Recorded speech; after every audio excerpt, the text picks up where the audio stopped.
আমাদেরকে সমৃদ্ধ করায় আমরা গুণমুগ্ধ দর্শক আপনাদের।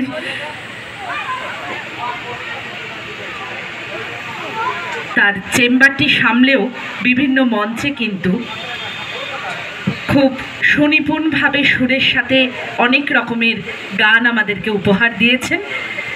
তিনি বিশ্বাস করেন যে আমাদের কাছেই আমাদের যে রোগ নিরাময়ের একটি ফলস্বরূপ এই গান হতে পারে একটি বিশেষ পথ। কিছুদিন আগেই বলবো, এই বইমেলাতে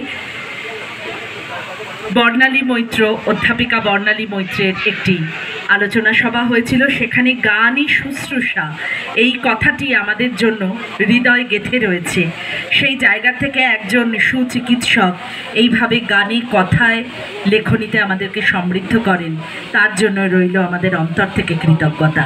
এ প্রজন্মের হয়েও তিনি অনেক প্রজন্মের শিক্ষা দিয়ে চলেছেন।